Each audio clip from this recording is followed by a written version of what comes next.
Le moment le plus dangereux dans une carrière n'est pas l'échec, mais le succès. Parce qu'après, on peut se reposer, se perdre ou se faire oublier. Alors voici comment transformer ce moment en tremplin avec 3 actions concrètes. Bienvenue dans Écho de Parcours. Une question, une voix, un écho. Bienvenue dans Écho de Parcours avec Philippe. Le podcast où les professionnels STEM partagent leurs expériences, leurs doutes et les conseils qui les ont guidés. Merci de nous rejoindre dans cet épisode d'Écho de Parcours. Je suis Félicité Mpira. Pour rappel, Écho de Parcours est un podcast où nous partageons des leçons qui ne s'apprennent qu'avec l'expérience. Aujourd'hui, je partage 3 actions à entreprendre après un projet qui nous a mis en lumière. On va parler d'un moment particulier dans une carrière dont on ne parle pas souvent mais qui peut changer beaucoup de choses. C'est le moment après avoir délivré un grand projet, le type de projet qui vous a demandé beaucoup d'énergie, celui qui fait en sorte que tout le monde parle de vous positivement et qui a même amené votre nom sur les tables des décideurs.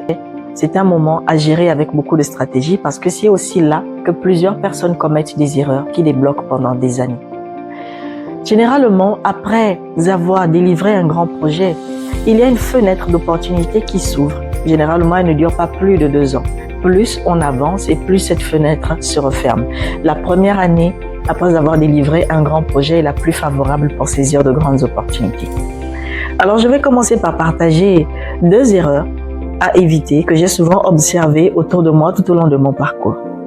La première erreur est celle de se reposer sur ses lauriers. Alors on se dit, j'ai réussi, j'ai des félicitations de tout le monde et j'ai besoin de souffler aussi. Ce projet m'a tellement pris de l'énergie, ce qui est légitime et humain. Mais si on reste trop longtemps dans cette zone de confort, on court le risque de voir cette fenêtre d'opportunité se refermer et de se faire oublier. La deuxième erreur que j'ai souvent observée est celle de continuer à travailler exactement comme avant. On se dit, je vais travailler encore plus dur pour maintenir mon niveau. Et là, on continue à travailler sur le même type de projet avec les mêmes responsabilités et les mêmes objectifs. Le problème, c'est qu'on fait du surplace, on stagne. L'entreprise ou encore les supérieurs peuvent se dire cet employé est très compétent dans ce domaine et il est aussi bien à cette place. On n'a pas besoin de le déplacer. Et c'est parti pour une stagnation pendant très longtemps. Alors, pendant ce moment très délicat de la carrière, lorsque cette fenêtre d'opportunité s'ouvre, il faut comprendre que plus le temps avance et plus cette fenêtre se referme. Pas par méchanceté, mais parce que l'entreprise évolue. Les projets changent et les priorités aussi. Alors, il faut agir vite, avec stratégie et intelligemment. Alors, voici les 3 actions à entreprendre rapidement. La première action est celle de demander à aller en formation pour renforcer ses compétences. Une formation stratégique sur une nouvelle technologie, un domaine émergent ou encore en management. Pourquoi maintenant? Parce que cela renvoie un message clair. Le message est « Je suis prêt pour plus, je veux renforcer mes compétences, je veux évoluer ». La deuxième action à entreprendre très vite est celle de demander à être impliqué dans des projets de plus grande envergure. Si avant on s'occupait des projets de niveau 1, c'est le moment de demander à s'occuper des projets de niveau 2, de niveau 3. Par niveau, comprenons la taille du budget ou encore l'impact. Pourquoi maintenant?